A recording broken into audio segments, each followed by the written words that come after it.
One of my most requested videos is a follow-up to the time I beat Joker 1 using only a slime. So that's what we're doing today with a little bit of a twist. So welcome everybody, I'm the Feeder of Souls, and if you're interested in Dragon Quest Monsters content, feel free to subscribe to my channel. So the goal of this challenge is pretty simple. We're going to try and beat Joker 2 only using a DRACKY. Why a DRACKY? Well, there's a few reasons, but mostly it's just because I think it's going to be a bit more difficult. So let's begin. The rules are pretty simple. The only party member that I'm allowed to have in either my active party or my reserves is a single DRACKY. There's only going to be one exception to this rule, and that's the start of the game. Things such as synthesis, equipment, and using items in battle are all allowed. They are all free game, however, I will be trying to minimize the amount of synthesis I use. So, now that all those are made clear and we understand how this is going to work, let's get started by going right into the first area.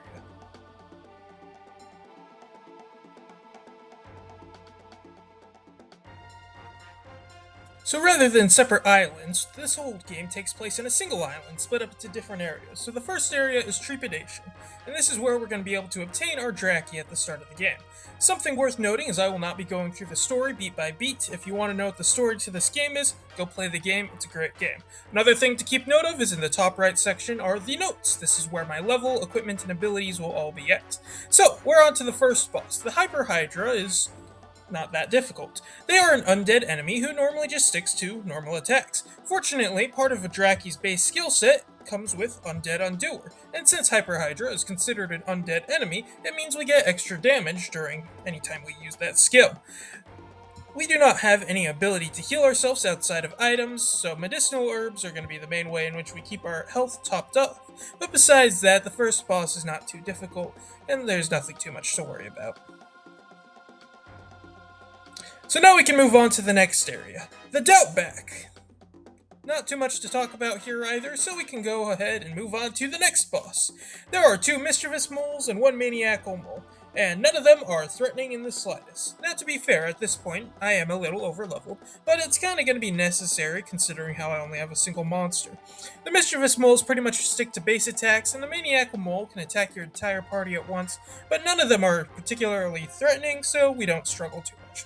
At their defeat, we finally unlock Synthesis, along with the Monster Arena. See, in the original games, those being the ones on the Game Boy, there were ranks of arenas you had to go through in order to progress the story. Well, they're back in Joker 2, so we gotta do them again. The first rank is rank F, and it's really not that difficult. I would go into each detail on how I completed each section of the rank, but it won't be necessary, since basically at the end of the day it just came down to using Undead Undoer on the undead enemies, and using Zam or normal attacks to kill off the rest of them. So now that we've finished rank F, we can move on to the next area, Isolation. Isolation features a few more encounters than the previous areas, the first one being against these L-Hounds. That's right. These dogs are really not that difficult either. They mostly like to stick with physical attacks.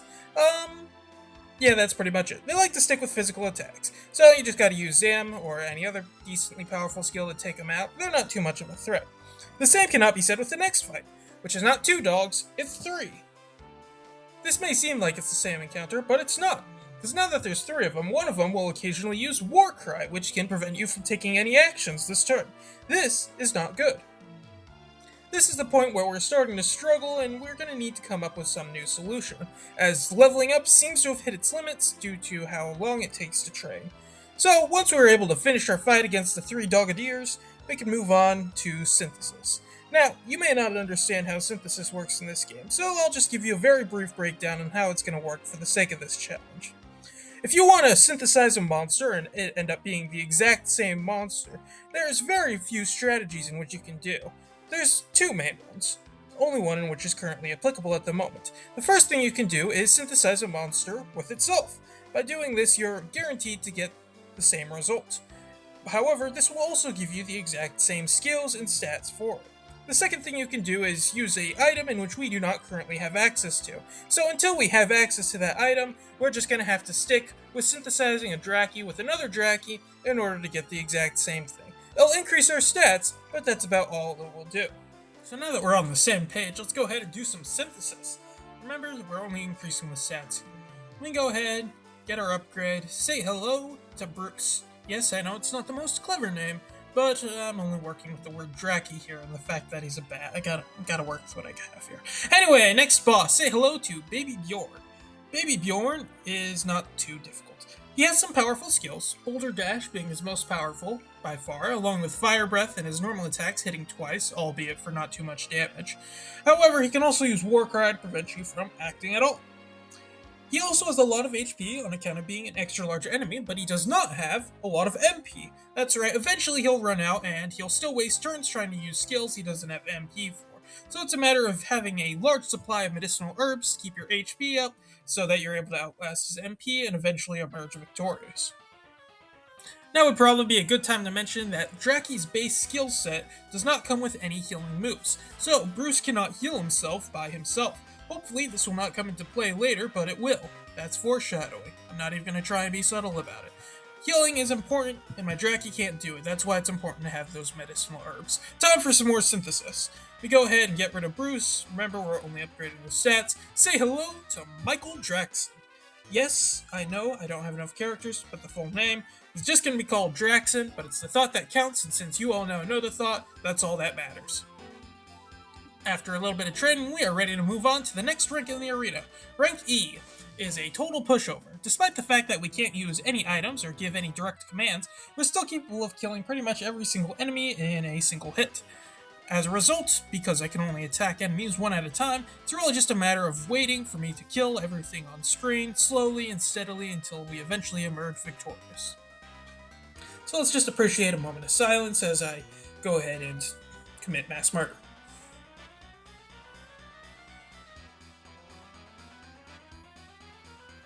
Good stuff. Now it's time for a little bit more training. One of the base skill sets that Drackies come with is Sap Ward, and upon maxing it out, you unlock a new trait known as Magic Scrooge. Magic Scrooge is incredibly useful because it reduces the MP cost for all my skills and spells to about 50% if you have the strongest version. This will be in the notes section as a new trait for the rest of the run, so just keep that in mind. Rank D. Believe it or not, Rank D is actually difficult. I had to more than double my level, as you may have noticed. This is because I was incapable of healing. By sticking with my current level when I did rank E, I would die before I was even able to get to the third round because I wasn't able to heal myself since I can't use items and Dracky does not come with any healing moves. I eventually had to get to a point where I could kill the enemies faster than they could kill me. That meant getting my defense crazy high, and even then I still struggled. This is probably the hardest arena fight, simply because I lacked any way of healing myself, and I still lacked multi-target attacks, so I still had to kill everything one at a time, except I could actually die. Anyway, time for the next area, Craggervation. The first boss of Craggervation is Jamiris.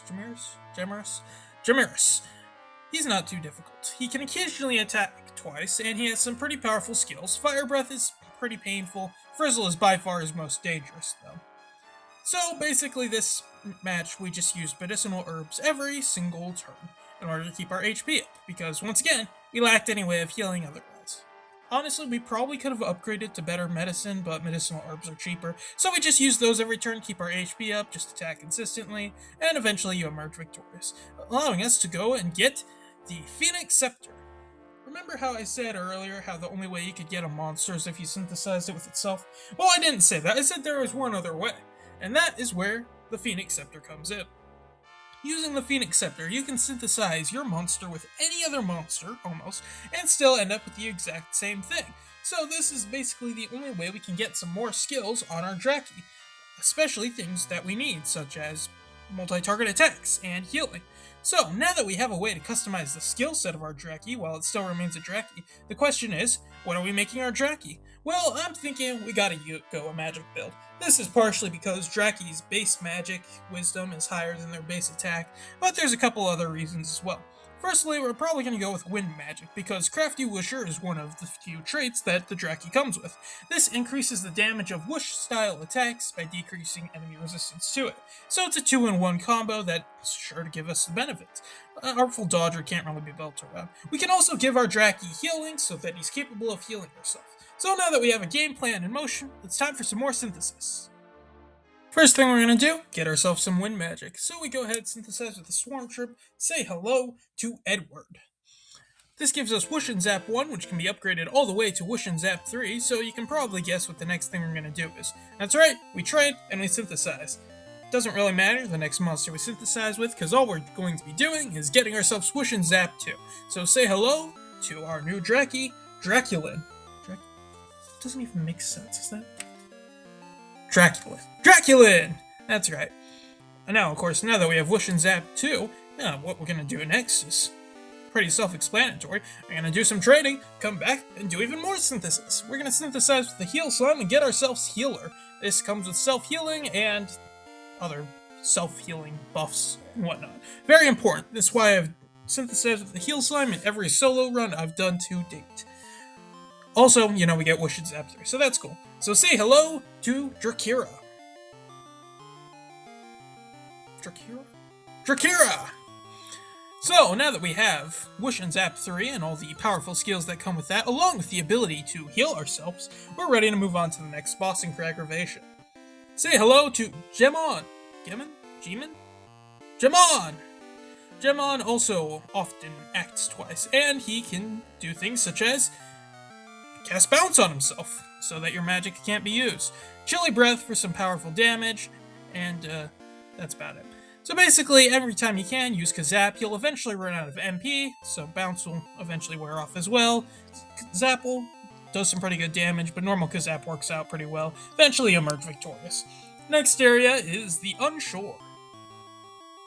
Now there's a mini-boss in this area you have to fight 6 different times or so, known as the Tentacle. All they do is pretty similar. They try to inflict status condition on you, deal some normal attacks that don't deal too much damage, yada yada. So basically I fought this boss a bunch of times, you only need to see it once, that's how the rest of them went. Good stuff. The actual boss is a little bit different. Calamari is another extra large monster, so he comes with all the benefits of an extra large monster. That's right, he has a lot of HP. He also has Water Spout, which is an incredibly devastating attack, along with some other not-so-devastating things, such as status conditions. Now, to be fair, I was not prepared for status conditions, and I don't have any way to cure status conditions, either on my Dracky or using items, but ultimately I didn't need it. He also has Foot Dragger, so occasionally he just won't act on his turn, so eventually he'll emerge victorious. Time for the next rank in the arena. Now, since we have Wind Magic, and Wind Magic is capable of hitting all enemies at once, rank C is actually not that difficult. Most of the first 2 rounds die in a single hit, and by the time you get to the 3rd round, you're in a pretty good spot. Plus, Dracky can actually hear himself, so Drakira is clearly our best Dracky so far. However, we can still do better, so we go ahead, synthesize him with an Angel Slime, keep all the same skills, say hello to Vamp. What a clever name. Hope you're proud of that one. Anyway, Vamp. So now that we have Vamp, we can move on to the next rank in the arena after some trading. Kaswoosh still does pretty good, although the enemies are getting stronger so they don't die in a single hit. And we are still capable of healing ourselves, increasing our defense, although Vamp never does it. There's nothing too much to talk about in this next rank in the arena. Pretty sure it's rank B. That's right, rank B in the arena. Nothing too much to talk about here. Second round's kind of annoying because they drain your MP, but because we have Magic Scrooge, MP is not nearly a worry. The final round was a bit difficult because they were pretty tanky and also faster than me, so healing was very important, but after a while you get lucky enough that you're able to finish them off with a nice, well-timed Kaswoosh. So now it's time for the hardest rank in the arena. Say hello to rank A. Now, of course, we've done a lot of training, we're up to level 40, which means we also have Kaswooshal, being probably the strongest wind skill in the game. Yeah, it's pretty effective. First round gets wiped out in a single hit, as you've seen. Second round really isn't too much different. Sure, they can occasionally hit hard, and some of them are fast, but they also die in a single hit. Third round's a little bit different. There is a single enemy in it that is strong enough to tank a single Kaswooshal. Besides that, yeah, nothing too much to talk about here. The power of trading plus powerful magic equals pretty successful arena run. Time to go to the next area, the Mausoleum. That's right. First boss is the Overkilling Machine, and, well, there's not too much to talk about them. They will use physical attacks, they can act multiple times per turn, and Lightning is their most powerful skill because we do not tank it. Use buff, all his physical attacks become useless, heal as needed, And yeah, it's just mostly time consuming. A lot of the fights from here on out are going to become incredibly time consuming because my damage output does not match with how high this HP is scaling. Speaking of which, time for Sagittarius. And I'll be honest with you, I have no idea how I won this fight. Sagittar always acts first, and he always hits hard. His physical attacks aren't the strongest, but he has powerful skills such as Thin Air, which are the strongest. He can also use Donk or Kadonk for fractional damage, just because. Buff is not something you want to keep up because he also has Home Splitter, so he'll just lower your defense again. So it's just important to keep your HP up, use items as needed, and I don't know, get lucky, I suppose. Heal is needed, use items, because Apple does pretty good damage. Eventually, you'll emerge victorious. So it's time for the next and final rank in the arena, rank S. It's kind of special because you can use items to give direct orders, and there's only 2 rounds. The first round against Don Bull, who is actually not that difficult. He has some weird skills, he can psych himself up, but he really can't do anything too dangerous or notable. He's mostly just there to annoy you and weaken you for round 2. The True Challenge. Say hello to Kanzar, another extra large monster. He's guaranteed to act twice per turn. The first round he'll always attack, which if you have buff up doesn't do too much damage, but his second move is the scary one. Jelly Breath does some pretty good damage, Boulder Dash is incredibly painful, and he can also use Slime Dunk, which doesn't really do anything at all. Just another case of keeping buff up to mitigate his physical attacks, and healing as needed, and eventually he'll fall to some powerful Kazapples and Kaswooshles. But at the same time, we're hit level 41. I think it's time for some more synthesis. This will probably be the last synthesis I'm doing this entire challenge. We're just going ahead and increasing our stats one final amount, making our final skill set Swoosh and Zap 3, Healer, and Sap Ward. So say hello to DRACKY. Stars, hide your fires, shine not on my deep and dark desires. That is paraphrase. Time for the final area of the game, the Necropolis. I say final area, but really the only thing here is the final boss. The final boss, for anyone who has been following the story, is the corrupted form of the island deity, and they are known as Malevolinx. Did I get that right? I did get that right. Nice. Malevolinx. Malevolinx is not the hardest boss, but they certainly are the final one. So along with being a ridiculously high level, we gotta fight him now. Okay. What does he do? Well, he's an extra large monster who will occasionally act twice per turn. He can randomly use Disruptive Wave, so buff is not on the table. His physical attacks aren't the worst, but he does have some powerful skills, such as Lightning Storm. He can also use Bounce to prevent you from using any magic on him, which sucks, and he can use Multi-Fist for some pretty decent damage as well. Basically, it's pretty much just following a pattern of healing yourself when your HP is low, using skills whenever whenever Bounce is not up, use magic, otherwise stick to physical skills, and just rinse and repeat. It's not the most difficult fight, but it was time consuming. Now, you may have been saying, how time consuming? Answer is probably close to 30 minutes. I think closer to 15, actually. Don't worry, they'll get longer in the future.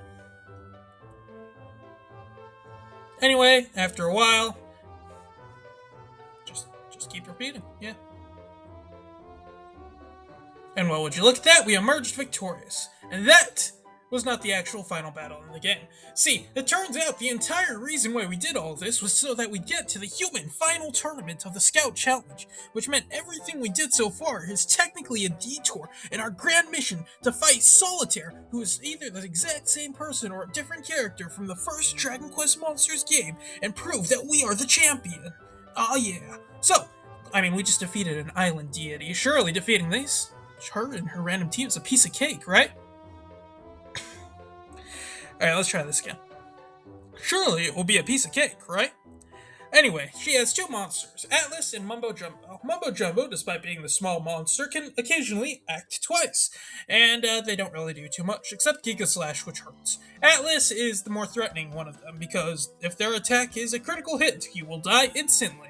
Of course, their aim is absolutely terrible, so all's well that ends well, but at the end of the day, just a couple of Kaswooshles and Solitaire's champion team will eventually become nothing. And like that, we have now actually beaten the game. But you know what? I'm not sure if I'm satisfied with that ending. The post-game is pretty simple. To get to the true final boss, you only have to fight like 2 bosses. The first one is the non-corrupted form of Leonix, and believe it or not, he's even harder. Along with still being able to use Disruptive Wave, he's now guaranteed to act twice. He can use Kazap for some pretty decent damage, as well as other powerful physical skills. He can still use Bounce to prevent you from using magic, and he can heal himself using Miracle Slash. This fight actually did take forever. Notice how I took the time to level up to the max level 75 for this fight and the subsequent fight. Yes, it was difficult. Fortunately, something I have that Leonix doesn't is MP. Eventually he's going to run out of MP, resulting in him just using physical attacks. Using buffs still isn't worthwhile because he can use Disruptive Wave, so it's just a matter of healing every now and then to keep your HP up, and just attacking him back. I mean, he doesn't have bounce up at that point, so you can use magic skills, but physical skills cost less MP, so it's just a matter of how much time you have. Eventually, he dies. So, with the death of Leonix, we can now move on to the true final boss, Rigor Mortis. And this was the longest and most difficult fight to date. Rigor Mortis has a lot of powerful skills. Along with always acting twice, he can use powerful skills like Frizz Cracker, which will kill you in a single hit. He can use Cold Breath or Cremate for some powerful damage, Unnatural Order to swap the order in which things are done, and Kasap, which doesn't do anything because I have Sap Ward. So what's the strategy, you might be asking? Well, we can split it up into 2 parts. The first part, we're just going to be using Meditate almost every single turn, and buff whenever we have full HP.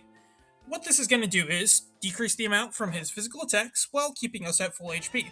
We'll also be cycling through items such as the Wizard's Penny to keep up our magic defense, along with using items such as Dimium to weaken his wisdom, or Insulate to reduce the damage of some of his other attacks. But basically, the entire goal of this first part is just to survive, not to deal any damage. Eventually, he's going to run out of MP, and once he's run out of MP, we can move on to the second phase. At this point, he's only going to be using normal attacks, so now you can use Buff Up since he doesn't have Disruptive Wave. He does, however, always have Bounce active, and since he always has Bounce active, offensive magic is off the table. Fortunately, Whoosh and Zap 3 comes with some powerful physical attacks, even if our physical attack stat isn't the highest, so we can just use those every now and then. Keep Buff Up because he's only using physical attacks and you're going to want to mitigate the damage from those. Heal almost every turn if needed, and remember, keep Buff Up. If you have that down, he's going to deal way too much damage to you and you will not be able to recover unless he misses. This is actually a battle in which Artful Dodger as a trait shined. I was not expecting it to be too useful for this challenge run, but it turns out being able to evade and twice as many attacks in a battle that lasts 42 minutes is actually incredibly useful. Another thing that you may not have realized, in the top left corner of the screen, it keeps count of how many turns have gone on in the battle. Did you know that has a cap at 99 turns? That's right! This battle lasted more than 100 turns, and it was not even able to count them all. What a shame, I lost count because of that. Oh well. So yeah, you just follow the pattern, and eventually, after a while, you'll emerge victorious with a little bit of luck and a whole lot of patience. For the record, this took me 71 attempts to completely defeat Rigor Mortis. Not every attempt took 42 minutes. Sometimes I died right at the start. Sometimes I died right at the end after I was careless and didn't reapply buff. But at the end of the day, I did beat Rigor Mortis, and, you know, that is an ending in which I can be proud of. And you know what? I'm satisfied with that. And if I'm satisfied with that, then you can be satisfied with me beating the true final boss of Dragon Quest Monsters Joker 2 with only a DRACKY as well. So, now that I've actually done it, let's go back and look at the stats, both as I've beaten the true final boss and as I've beaten Solitaire. My final stats as of beating the game were all sitting around the 300 range, generally a little bit higher, with only MP being lower. My highest stat was Agility, sitting at a solid 383, and my lowest stat, excluding MP, was my Defense, at 303. However, beating Rigor Mortis, we were much higher. Our max level was instead 75 instead of 48. Our stats were closer to 400 or higher, and the majority of them actually hit the max stat level that they could have been for a normal DRACKY. Highest stat was still Agility, sitting at 605, and my lowest stat was still technically MP at 300, although right behind that was still Defense at 360. The main skill sets that we had going through this were Whoosh and Zap 3, which was upgraded from the first Whoosh and Zap that we got from a Swarm Troop in the first area. The second was Healer, which we got from a Heal Slime, once again, accessible in the first area, and the third one was Sapboard, which is just something that most Drackies come with. And that leads us straight to our traits. The main traits that the Dracky had, pretty much throughout the entire challenge run, was just Crafty Whoosher and Artful Dodger. However, through upgrading the Sap Ward skill set, we were able to eventually get access to Magic Miser to decrease our MP cost. Weapons were something I didn't actually use too much in this run. I used them a bit at the start of the game, and I used them a bit at the end of the game. This is mostly because most weapons only increase your attack stat, and since I wanted my Dracky's wisdom to be higher than his attack so that you'd use magic instead of physical attacks, for the most part I didn't have any weapons equipped so that he would use magic when it was best to do so. However, the exceptions to this are, once again, at the start and the end of the game, especially against Rigor Mortis. At those times, I generally just had a sword equipped because it was what he could equip and it gave him the best stat increase. Nothing too much to talk about there. Now, you might be asking, well, this was cool and all, but how would it have been different if I just did the slime-only run? And I don't think it would have been too much different. I think it would have been a little bit easier at the start and a little bit harder at the end. Let me explain. Part of the reason why the start of the game was a bit difficult, especially the arena fights, is because the Dracky lacks any way of healing himself. The slime, on the other hand, is able to heal themselves just based on their normal skill set, that being the slime skill set. As a result, the start of the game would have likely been a lot easier, especially since I could heal at least even a little bit in the arena fights at the start of the game. However, the end of the game would have been a little more difficult, as Artful Dodger turns out to be a lot more useful in a 42-minute fight than you would think, as the longer the fight, the more likely you are to miss hits, especially with even a slight increase in evasiveness. Slimes do not have Artful Dodger, instead they have Critical Massacre. And while I'm sure that could have helped increase my damage output and maybe made that final fight a little faster, at the end of the day it also would have decreased my evasion, which meant I would have had to heal more, so who knows. What I'm saying is, I don't think there's enough difference between a slime only and a Dracky only run that I'm going to go beat the game with an entire second time only using a slime just to prove a point. I don't think they're too different, but hey, you're free to prove me wrong if you want. Now, that's about all I have to say. So, thank you all for watching. You interested in more Dragon Quest Monsters videos? Feel free to subscribe to my channel. You like the video? Leave a like. Comment down below what your favorite part was, maybe any suggestions for future videos or challenge runs. I'm all ears. If you are interested in more challenge runs, I've done quite a few in the past, and I have a playlist of them linked into the description of this video. However, this was my first Joker 2 challenge run, so if you specifically want more of those, I'd recommend checking out Giraffe's video about doing the entire Joker 2 game with only the slime family. It's pretty good. Anyway, that's all I have to say, so let's move on to the question of the every other week. Last week, I asked about dragons in the original Dragon Warrior Monsters games. Turns out, a lot of people don't know what I'm talking about, so that's fine, let's move on. Instead, this week, let's talk about the post-game. That's right, in the post-game, you are able to re-challenge Solitaire, in which he uses a completely different team of monsters. My question to you is this: what monsters are on Solitaire's post-game team? If you get at least one of the monsters in there right, you'll get a shout out in the next video, especially if you get all of them correct. So, that's all I have to say. Thank you all for watching, and this has been The Feeder of Souls.